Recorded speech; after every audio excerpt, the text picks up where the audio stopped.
ইতিমধ্যেই Abdul Muttalib বলছেন, ও বেটা আব্বাস, এই তালোয়ার তোমার হাতের মধ্যে কেন বলো?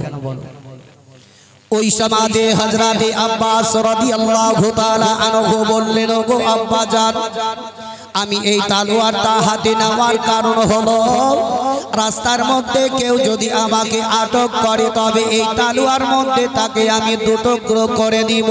আমার সামনে কেউ যদি কারো হয়ে যায়, আমার সঙ্গে যদি কোনো বেয়াদবি করে, তাকে আমি ছাড়ব না। হযরতে আব্বাস রাদিয়াল্লাহু তাআলা আনহু ওই সমাজে তালোয়ার খানা হাতে নিয়ে টুকটুক করে তায়েফের দিকে আপনারা রওনা হয়ে গেলেন। আর তায়েফের মধ্যে যাওয়ার পরে তায়েফের মেয়েরা আব্বাসকে দেখার পরে তারা একটা যুক্তি পরামর্শ করে নিল। দেখো, এই লোকটা হালিমার বাড়িতে এসেছে, যেই বাচ্চাকে হালিমার বাড়িতে রেখে গেছিল, যেই বাচ্চার দেখভালের করার জন্য এসছে, তবে হে চলো চলো ওই লোকটার কাছে গিয়ে আমরা হালিমার ব্যাপারে বহুত কিছু আলোচনা করব।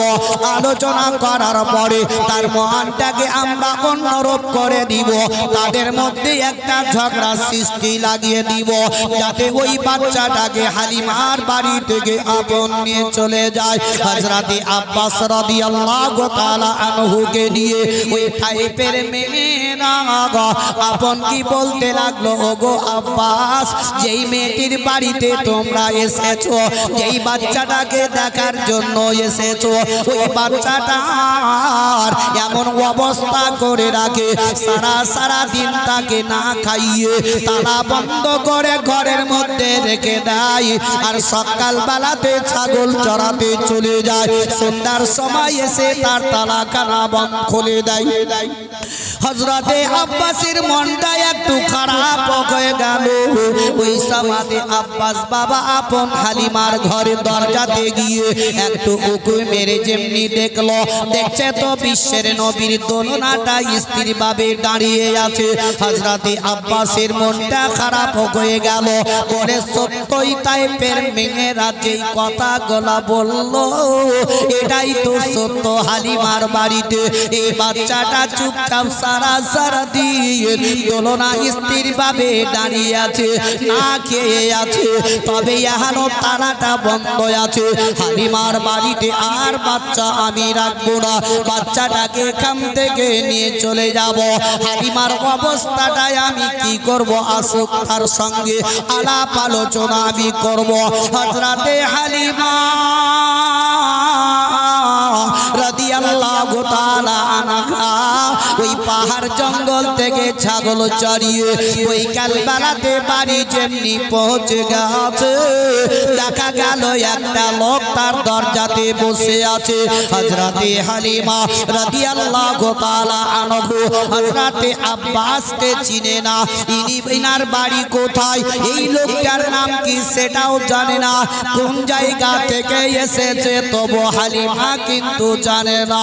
হযরতে হালিমা রাদিয়াল্লাহু তাআলা আনহা বলে, তোমার বাড়িটা কোন জায়গায় বলো, তুমি কোথা থেকে এসেছো, তোমার নামটা একটু কি বলো।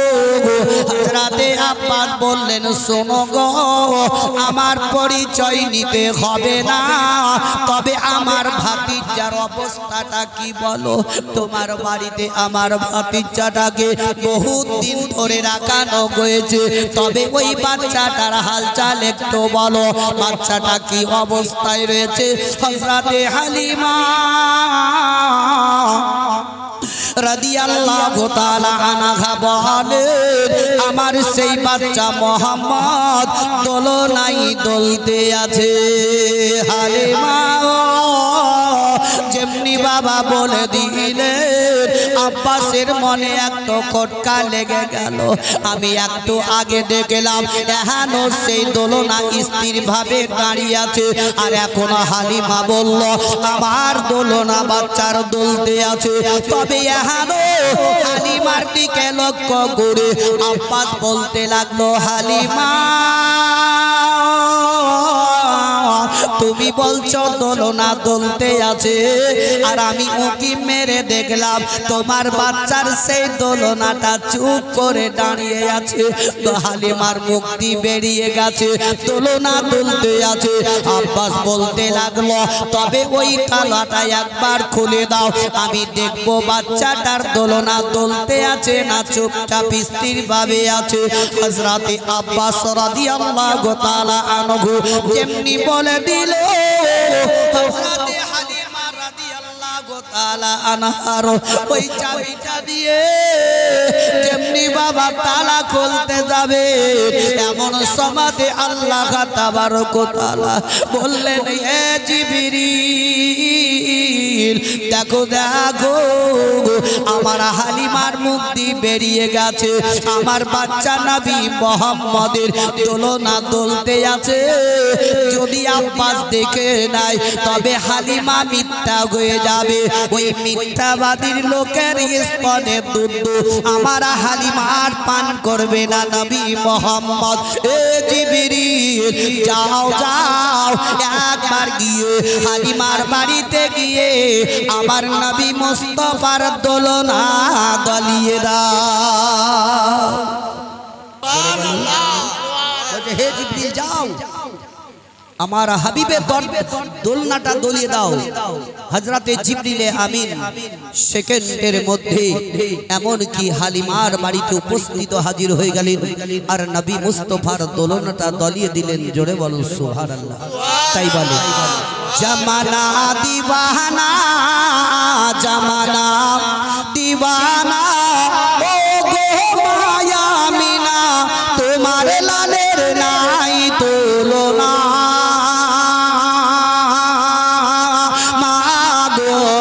তোমার লালের নাই তুলনা, তুলনা, তুলনা।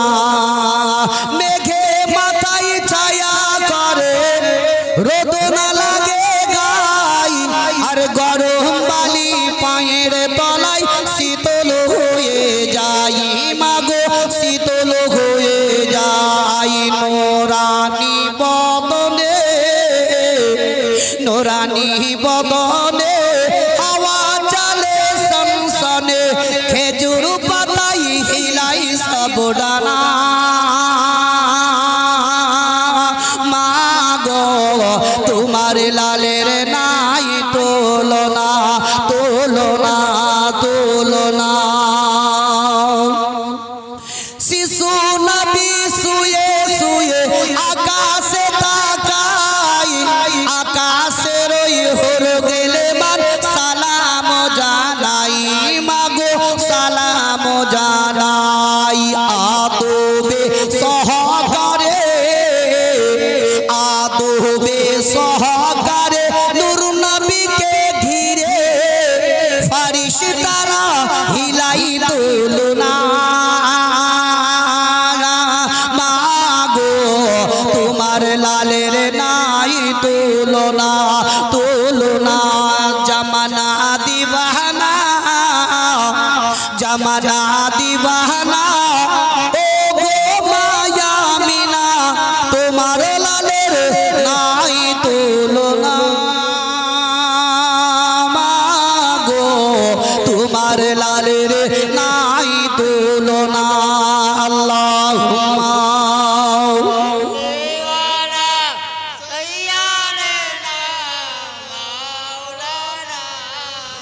মুহাম্মাদ ওয়া আলা আলিহি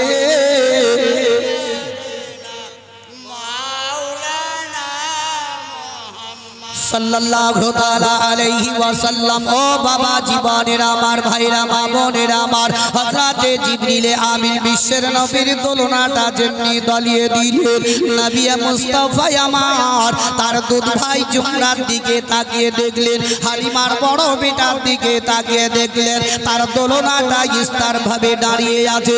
ওই সময়তে বিশ্বের নবী আমার বললেন, হে জিবরিল, তুমি আমার দোলনাটা দলিয়ে দিলে, তবে আমার দুধ ভাই বড় ভাইয়ের দোলনাটা স্থির ভাবে দাঁড়িয়ে আছে, তবে দোলনাটা একবার তুমি দলিয়ে দাও। হযরতে জিবরিল আমিন বলে, ইয়া রাসূলুল্লাহ, ইয়া হাবিব হাবিব আল্লাহ নবী গো এটা আল্লাহর আদেশ হয়েছে আপনার দোলনাটা দলিয়ে দেওয়া, তবে তার বাচ্চার দোলনা দলার হুকুম আমার হয়নি, এটা আমার আদেশ হয়নি।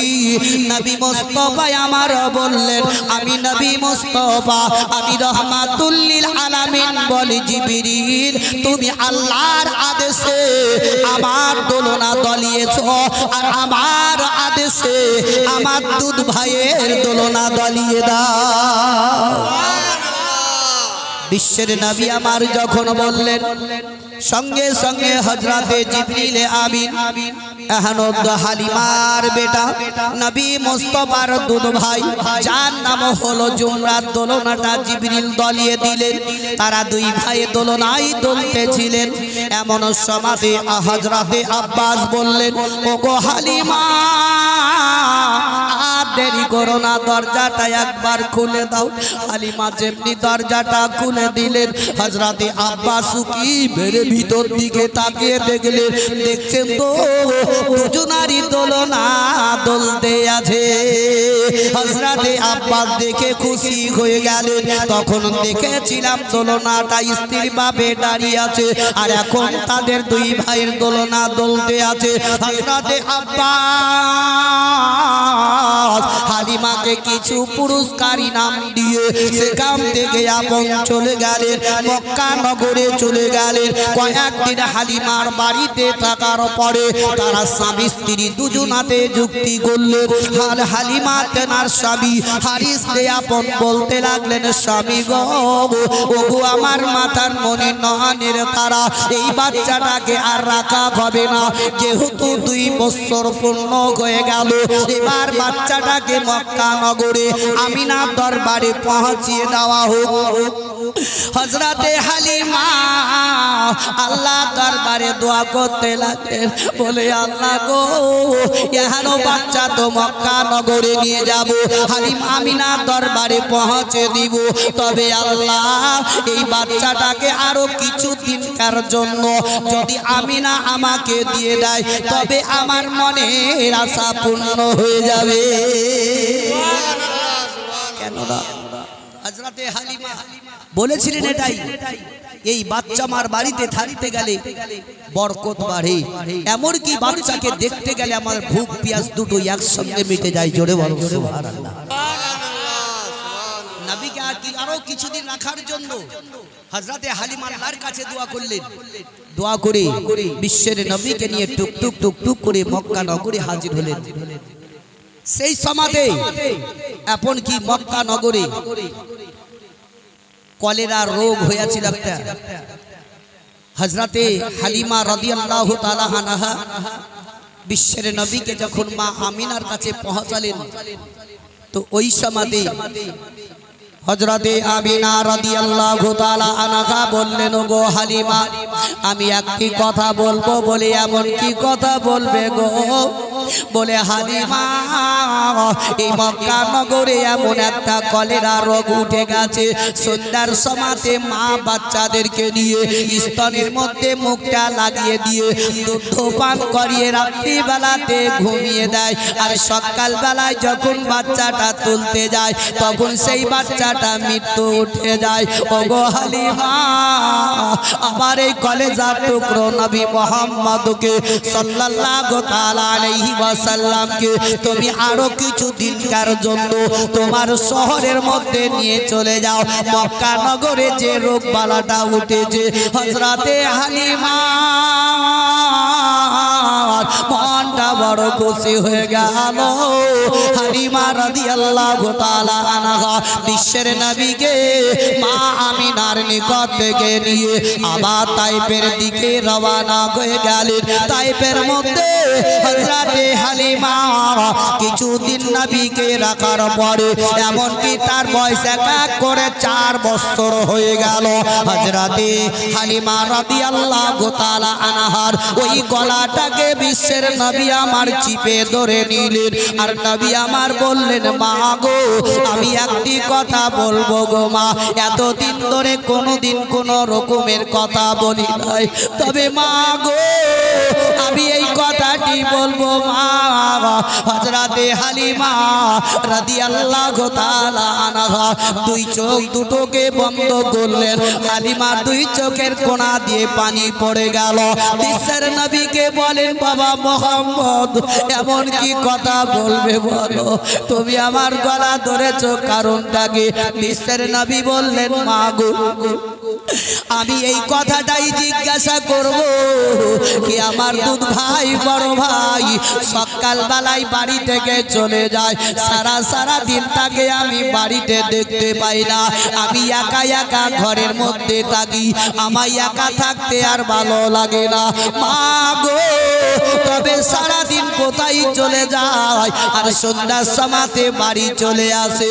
হযরতে হালিমা রাদিয়াল্লাহু তাআলা আনহা অঝর নালে কাঁদে।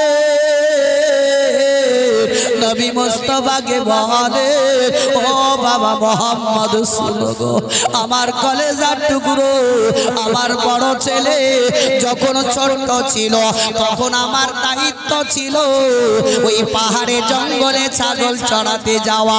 এখন আমার বেটা আব্দুল্লাহ আর কোনো কিতাবে লেখে জুমরা এখনো বড় হয়েছে, তাই এখন তার দায়িত্বটা হয়েছে ছাগল চড়ানো। অতি সকাল বেলায় ছাগল নিয়ে যায় আর সন্ধ্যার সময় বাড়ি আসে। বলে সন্ধ্যার সময় বাড়ি আসে, সে দায়িত্বটা এখন তার, এখন বড় হয়েছে।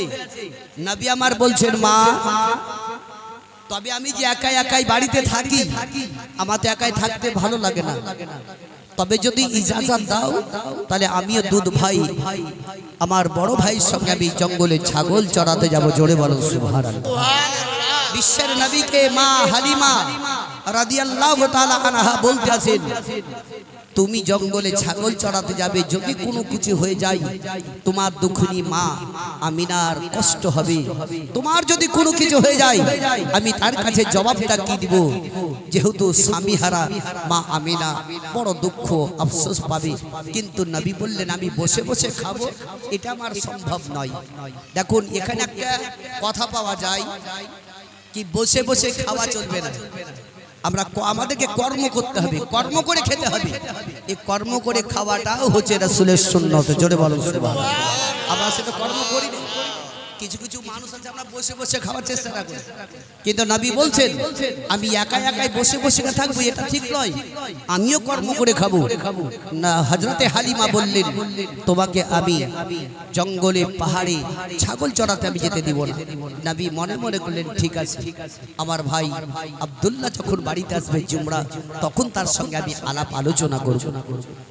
রাস্তা দেখতে দেখতে এমনও কি হালিমার বড় ছেলে জুমরা যখন বাড়িতে আসলো, যে ঘরের মধ্যে আরাম করতে যাবে, বিশ্বের নবী আমি তার কাছে চলে গেলেন। আল্লাহর নবী দুজাহানের আকা জনাবে মুহাম্মদ রাসূলুল্লাহ সাল্লাল্লাহু তাআলা আলাইহি ওয়াসাল্লাম তার দুধ ভাই বড় ভাইয়ের কাছে দাঁড়িয়ে গেলেন, বলছেন, ওগো ভাই তুমি যে সকাল বেলাতে উঠে ছাগল চড়াতে যাও, সন্ধ্যার সময়তে বাড়ি আসো, তবে ভাই একটা কথা বলবো, তুমি মায়ের কাছে চলে যাবে, মায়ের কাছে একটু ইজাজত নিয়ে নাও, আমিও তোমার সঙ্গে ছাগল চড়াতে যাব। জুমরা বোন বলতে লাগলো, বলে ভাই শোনো, আমি মায়ের কাছে গিয়ে কোনো কথাবার্তা বলতে পারবো না, কেননা আমার মা একটু জালালি, আমার যদি দিমাগটা দেখায় আমি জবান খুলে কথা বলতে পারি না, চোখ রাঙা যদি রাঙিয়ে দেয় তবু কথা আমি বলতে পারি না, তবে ভাই আমি কথা বলতে পারবো না। বিশ্বের নবী আমার বললেন, ওগো ভাই তবে একটা কথা শুনে নাও, আমার যুক্তি নিয়ে নাও। বলে এমন কি কথা বলবে বলো? বলে কালকে সকাল বেলায় তুমি ছাগল চড়াতে যাবে না, ধর্মঘাট দেখে দাও, তুমি জমাকে যখন জিজ্ঞাসা করবে তখন বলবে, মা গো আমি যতক্ষণ পর্যন্ত আমার দুধ ভাই নবী মুহাম্মদকে সঙ্গে না দিবে আমি ছাগল চড়াতে যাব না। বলে যুক্তি করে না, বলে যতক্ষণ পর্যন্ত আমাকে তোমার সঙ্গে না দিবে বলে আমি ছাগল চড়াতে যাব না। এখানে যখন কথাবার্তা হয়ে গেল, সকাল বেলাতে ফজর বেলায় ছাগল নিয়ে যাবে, কেউ আপনি ঘুমিয়ে আছে ধরে। কিছু কিছু যেমন মানুষ, আরে মানুষ তো দূরের কথা, এখনকার বর্তমান কিছু কিছু নতুন নতুন মেয়েগুলা উঠাছে, বুঝলেন, শ্বশুর বাড়িতে কাজকর্ম করবে না বলে সকাল বেলা ঘুমিয়ে থেকে যায়। 8টা 9টা যখন বেজে যায়, শাশুড়ি বলে উঠো না জি, যে হ্যাঁ আমার পেটে লাগছে, নাহলে মাথায় লাগছে, একটা বাহানা করে না, এটা একটা বাহানা লাগিয়ে দেয় কি আমার মাথায় লাগছে, মানে ও কাজ করবে না শ্বশুর বাড়িতে। সেই রকম জুমরা, বুঝলেন, রাত্রি বেলাতে ঘুমিয়ে থেকে গেল, সকাল বেলা 8টা বাজলো, কিন্তু জুমরার উঠছে না। হযরতে হালিমা রাদিয়াল্লাহু তাআলা আনহা ওই সময়তে আপন দরজাতে আওয়াজ দিয়ে দিলেন। আওয়াজ দেওয়া মাত্রই এমনকি জুমরা দরজা খুলে মায়ের দিকে তাকিয়ে দেখছে। হযরতে হালিমা বলছে, বেটা কি ব্যাপার, তুমি প্রত্যেকদিন ছাগল নিয়ে যাও, আর আজ চুপচাপ তুমি বেলা 8টা বেজে গেলে এখন পর্যন্ত উঠছো না কেন? বলে আজকে ধর্মঘট ডেকে দিয়েছি। বলে কিসের? বলে তুই আমার দুধ ভাই, যার নাম হচ্ছে মোহাম্মদ, ও সারা দিন বাড়িতে বসে থাকবে, আর আমি ছাগল চড়াতে যাব। ওকে সঙ্গে যতক্ষণ পর্যন্ত না দিবে আমি ছাগল চড়াতে যাব না। জোরে বলো সুবহানাল্লাহ। শায়রে বলে, নবী তোমার নাম শুনিয়া পাগল মোরা হইলাম গো, নবী একবার তুমি আয়েশো গো, নবী একবার তুমি আয়েশো গো, নবী তোমার ওই নাম শুনিয়া পাগল মোরা হইলাম গো, নবী একবার তুমি আয়েশো গো, নবী একবার তুমি আয়েশো গো, সপনেতে দিও গো দেখা, দেখিব নয়ন এ ভোরে গো, নবী একবার তুমি আয়েশো গো, নবী একবার তুমি আয়েশো গো, জীবন তারে সই পাগো দিতাম নবী তোমার চরণে, আমি চুমুকেতাম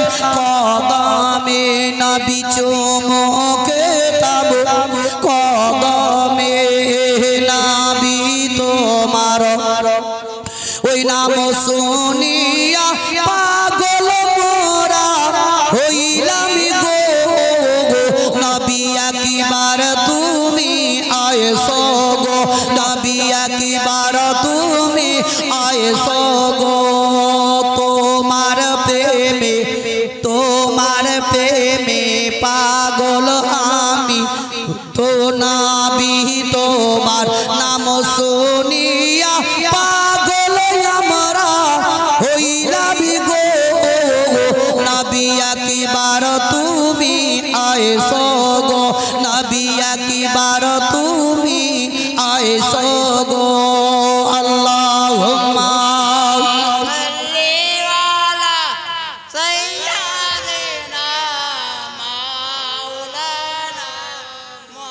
ওয়ালা আলে সাইয়্যিদিনা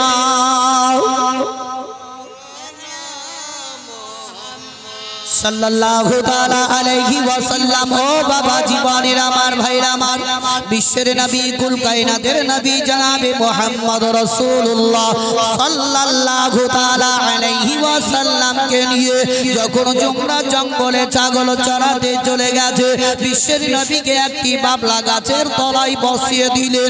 এদিকে জঙ্গলের বাঘ পশুরা বিশ্বের নবীকে যেমনি দেখে নিল, সমস্ত জঙ্গলের পশুদেরকে ওই বাঘটা এমন ভাবে একটি হুঙ্কারি ডাক দিয়ে দিল, তাদের জবানে ডাক করে সমস্ত বাঘেরা ভাল্লুক থেকে যত জীবজন্তু ছিল সকলে জঙ্গলের এমনকি কিনারায় লেগে গেল একমাত্র বিশ্বের নবীর দিদার করার জন্য।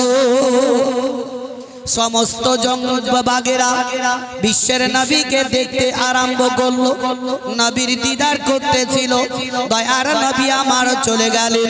এমনি করে এক এক করে 3 দিন ধরে নবী মুস্তাফা তারা দিদার করতেছিল, নবীর সঙ্গে সাক্ষাৎ করে নাই। আড়াল থেকে দেখে দেখে দেখে তারা কিন্তু নবীর দিদার করে যায়। একদিন হঠাৎ করে বিশ্বের নবীর শরীরটা খারাপ হয়ে গেল। ওই সমাদে হালিমা রাদিয়াল্লাহু তাআলা আনহা বললেন, বাবা মোহাম্মদ, তোমাকে ওই জঙ্গলে যেতে হবে না, তোমাকে ওই পাহাড়ে ছাগল চড়াতে যেতে হবে না, তোমাকে পাহাড়ে আমি যেতে দিব না, তোমার শরীরটা অসুস্থ। তবে এহানো বিশ্বের নবীকে হযরতে হালিমা রাদিয়াল্লাহু তাআলা আনহা ঘরের ভিতরে একা একা রেখে দিলেন। সেই দিনকে কিন্তু গেলেন না। জঙ্গলের বাগেরা নবী মুস্তাফার দিদার করার জন্য সবাই কিনারায় দাঁড়িয়ে গেল। একটা নবী মুস্তাফা যখন এলেন না, তারা চুপ চুপ চুপ করে সারা দিন কাটিয়ে দিল। তারা খাওয়া দাওয়া বন্ধ করলো। দয়ার নবী একদিন নয়, 2 দিন নয়, 3 দিন ধরে যখন এলেন না, তারা 3 দিন ধরে খাবার খায় না, 3 দিন ধরে পানি পান করে না। চতুর্থ দিনে জঙ্গলের বাগেরা যুক্তি করলো, বলে শোনো রে, বলে দয়ার নবী মুস্তাফা আমার একদিন নয়, 2 দিন নয়, 3 দিন ধরে আসেন নাই। আমরা তো ভুক পিয়াসে 3 দিন থেকে বনাগারে আছি। তবে একটাই কথা জেনে নাও, নবী মুস্তাফাকে যতক্ষণ পর্যন্ত আমরা দেখতে না পাবো, এক ঘট পানি পর্যন্ত আমরা পান করব না। আরো যুক্তি করে নিল। ও বাবা জীবনের আমার, ইহানো জঙ্গলের পশুরা যুক্তি করলো, বলে দেখো দেখো, যখন তার দুধ ভাই ছাগল নিয়ে চলে আসবে, একটা ছাগল আমরা তুলে নিয়ে চলে আসবো। আর ওই ছাগলটা যখন ধরে নিয়ে আসবো, আমাদের খাওয়ার উদ্দেশ্য নয়, একটাই উদ্দেশ্য, আমাদের বিশ্বের নবী ওই ছাগলের বাহানাতে চলে আসবে। তেমনি নবীকে দেখবো, আর নবী মুস্তাফাকে দিদার করলে আমাদের একসঙ্গে ভুক পিয়াস দুটোই মিটে যাবে। যুক্তি করে নিল। জঙ্গলের বাঘ যেমনি হালিমার বেটা জুমরা ছাগল নিয়ে গেছে, সঙ্গে সঙ্গে বড় ছাগল দেখতে ভালো ছিল, সেই ছাগলটাকে তুলে নিয়ে জঙ্গলে নিয়ে চলে গেল।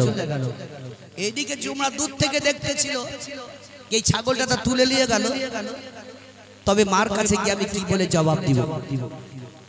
এহানো হাউমাউ করি জুমরা কামতে আরম্ভ করেছে। যেমন আমাদের দেশে, আমার বাড়ি যেমন বীরভূম ডিস্ট্রিক্ট, আমাদের বীরভূম ডিস্ট্রিক্টে যেমন ধান হয় জমিতে, কোনো ছেলেরা ছাগল যদি নিয়ে যায় মাঠে চড়তে, আপন কি ছাগল নিয়ে গিয়ে ছেড়ে দেয়, আর বাচ্চা খেলতে লেগে গেল। জমিতে যদি পারে জমিওয়ালা ধরবে না, ছেড়ে দিবে? বলো, ধরবে। আর যখনই ধরবে, এই বাচ্চাটা কাঁদতে কাঁদতে যদি বাড়ি যায়, তো মা আরো 2-3 থাপ্পড় মেরে দিবে। তোকে পাঠানো ছাগল চড়াতে, আর এইভাবে তোর ধরে নিয়ে গেল, তুই কি করছিলি? জুমরা মনে মনে চিন্তা করছে, এবার তো ব্যাপার খারাপ, মায়ের কাছে গিয়ে কি বলে জবাব দিবে? ওই সমাধে জুমরা আপন কাঁদতে কাঁদতে আপন বাবা মা দরজাতে গিয়ে দাঁড়িয়ে দাঁড়িয়ে ওয়াজর নয়নে কাঁদে। হযরতে হালিমার কানের মধ্যে আওয়াজ চলে গেল। হালিমা দরজা খানা যেমনি খুলে দেখছেন তো তার বড় বেটা জুমরা কান্না করতেছিল। হযরতে হালিমা বলেন, বেটা জুমরা রে, কেন তুমি দরজাতে এসে কান্না করো? তোমার 2 চোখ দিয়ে কেন পানি পড়ে? কারণটা কি একটু বলো? জুমরা বলতে লাগলো, ও গো মা, তুমি যে ছাগলটা সব থেকে ভালোবাসতে মা, ওই ছাগলটাকে জঙ্গলের পশু বাঘে তুলে নিয়ে গেছে মা। আমি তার কাছে গিয়েও আমি ধরতে পারলাম না। হযরতে হালিমা রাদিয়াল্লাহু তাআলা আনহা বললেন, বলে চলো দেখি কি করে তাদের সাহসটা হতে পারে। এখনো আমার ছাগল তুলে নিয়ে গেছে, বিশ্বের নবী আমার আরাম করতেছিল। এসেছিলেন ওই সমাতে দয়ার নবী রহমাতুল লিল আলামিন ঘরের ভিতর থেকে বললেন, ওগো মা, তুমি যতই জঙ্গলে যাও না কেন, ওই জঙ্গলের পশুরা, জঙ্গলের বাঘেরা তোমাকে ছাগল দিবে না মা। আমি যাব, তাদের সাহসটা কি করে হতে পারে? আমার দুদুমার ছাগল তুলে নিয়ে এসেছে। দয়ার নবী মুস্তাফার দিকে লক্ষ্য করে হযরতে হালিমা বলেন, বাবা মুহাম্মদ, আমি তোমাকে ওই জঙ্গলে যেতে দিব না। কেননা যদি আমার একটা ছাগল গেছে যাক কেন, কেননা তুমিও যদি চলে যাও আর জঙ্গলের বাঘ যদি তোমায় ধরে নেয়, আমি আমিনার কাছে কি বলে জবাব দিব? নবী মুস্তাফা বললেন, মা গো, তবে একটু তুমি দাঁড়িয়ে যাও, আমি জঙ্গলে চলে যাব আর আমি ওই ছাগল তাদের কাছ থেকে নিয়ে আসবো। হযরতে হালিমা রাদিয়াল্লাহু তাআলা আনহা একবার নয়, দুইবার নয়, কয়েকবার যখন নিষেধ করা হলো, তবু কিন্তু নবী আমার শুনলেন না। চট করে বিছানা থেকে উঠে নবী মুস্তাফা আমার দৌড়তে আরম্ভ করলেন। হালিমা ধরার জন্য চেষ্টা করে। নবী মুস্তাফা হচ্ছে নূর, নূর কখনকে ধরতে পারে নাই। হযরতে হালিমা দৌড়ে দৌড়ে দৌড়ে চলে যান। নবী মুস্তাফা আমার আগে আগে ছুটে যান। এমনকি তার দুধ ভাই জুমরাকে বলে, ওরে ভাই বলো ওই ছাগলটাকে কোন দিকে নিয়ে গেছে? বলে, এই দেখো সামনে জঙ্গল দিকে এখনো বাঘ তুলে নিয়ে গেছে। বিশ্বের নবী আমার রহমাতুল লিল আলামিন, বিশ্বের নবী টুক টুক করে জঙ্গলের ভিতরে গেলেন। এদিকে হালিমা অঝর নয়নে কান্না করে। হালিমা দুই চোখের পানি ঝরঝর করে ঝরে যায়। আরো বাচ্চা জঙ্গলে চলে গেল, হয়তো একটার জন্য আমার দুধ বেটা মোহাম্মদ এও যদি আপন চলে যায়, আমি আমিনার দরবারে কি বলে জবাব দিব? এই বলে হালিমা রাদিয়াল্লাহু তাআলা আনহা অঝর নয়নে কান্না করতেছিলেন। এমন সময়তে বিশ্বের নবীকে একটা বাঘ যখন দেখে নিল, ওই বাঘে পুরো জঙ্গলে ডাক দিয়ে দিল। আর যেমনি ডাক দেওয়া সমস্ত বাঘেরা একত্র হয়ে গেল। যেই ছাগলটাকে তুলে নিয়ে গেছিল, ওই বাঘটাও ছাগলটাকে নিয়ে বিশ্বের নবীর কাছে সম্মুখে দাঁড়িয়ে গেল। আর যেমনি দাঁড়িয়ে যাওয়া, দয়ার নবী বললেন, হে জঙ্গলের পশু বাঘ, বলো বলো, আমার দুধমা হালিমার এই ছাগল তুলে নিয়ে এসেছো, তোমাদেরকে সাহসটাকে দিল বলো? ওই বাঘ আপন আসমানের দিকে মুখটা ছেড়ে দিয়ে আল্লাহ দরবারে তার জবানে বলে, আল্লাহ গো, একবার তুমি আমার জবানটা খুলে দাও, আমি যাতে তোমার বিশ্বের নবীর সঙ্গে আমি কথা বলতে পারি। আল্লাহ তাবারক ওয়া তাআলা ওই সমাতে জঙ্গলের বাঘ, ওই বাঘের জবানটা খুলে দিল। সঙ্গে সঙ্গে বাঘ বলে, ইয়া রাসূলুল্লাহ, ইয়া হাবিবাল্লাহ, নবী গো, আপনি আমাদের গুস্তাখি মাফ করবেন, আমাদের বেয়াদবি আপনি মাফ করবেন। এই ছাগলটা নিয়ে এসেছি আমাদের খাবার উদ্দেশ্য নয়। ইয়া রাসূলুল্লাহ, ইয়া হাবিবাল্লাহ, নবী গো, আপনি যেদিন প্রথম দিনে ছাগল চড়াতে এসেছিলেন, আপনাকে দেখার পরে আমরা জঙ্গলের ভিতর থেকে আমরা টুকটুক করে দিদার করতাম। এমনি করতে করতে আপনি হঠাৎ করে জঙ্গলে আসা বন্ধ করলেন। একদিন গেল, দুই দিন গেল, তিন দিন চলে গেল। ইয়া রাসূলুল্লাহ, আমরা 3 দিন থেকে ভুকে পিয়াসায় পড়ে আছি একমাত্র আপনার দিদারের জন্য। সুবহানাল্লাহ, সুবহানাল্লাহ। জঙ্গলের পশুরাও নবীকে চিনেছে। আজ আমরা সেই নবীর উম্মত, নবীকে মাননে ওয়ালা। আজ আমাদের নবীর প্রতি কি ভালোবাসা ভাই। আজ আমরা যদি একটু দরুদ পড়াচ্ছি, তো আস্তে আস্তে আগেকার লেগে দৌড়ে, ওদিকার লেগে চুপচাপ। তবে আমরা যদি ওই নবীকে চাহানেওয়ালা যদি হয়, নবীর প্রতি যদি ভালোবাসা থাকে, তবে সেই নবীর দিকে লক্ষ্য করে উচ্চ স্বরে ভক্তি ভরে জোরে জোরে একবার দৌড়ে পারবো না, একেবার আল্লাহ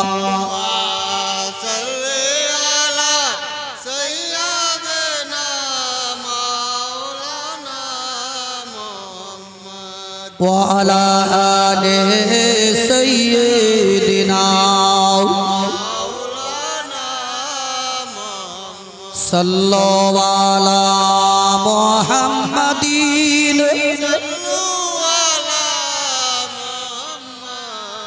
हर दम ज़बान से निकालो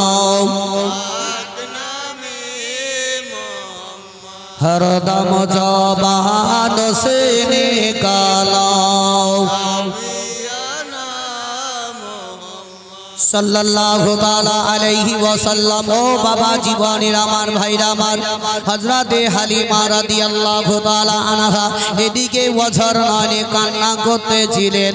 दयार नबी मुस्तफार कदमे समस्त जंगलेर पशुरा बागेरा आपन सालाम जानिये दिल।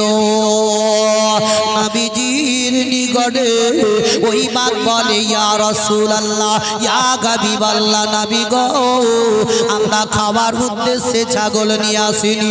যদি ওই ছাগলটাকে আমরা খাবার উদ্দেশ্যে নিয়ে আসতাম তবে আমাদের একসঙ্গে ভোগ পেঁয়াজ দুটো ভোগ পেঁয়াজ এবং কি ওই ছাগলের গোশত খেলে পরে আমাদের হজম হয়ে যেত, আমাদের পায়খানা পেশাব হয়ে যেত। ইয়া রাসূলুল্লাহ আমরা খাবার উদ্দেশ্যে নিয়ে আসিনি। বিশ্বের নবী দয়ার নবী আমার নিয়ে আসলেন এমন স্বভাবে তাই শায়রে বলে নবী গো দেখো মদিনায় ওই মাদানী মদিনার আকা আমায়ার দূরে রেখো না হে মাদানী মদিনার আকা।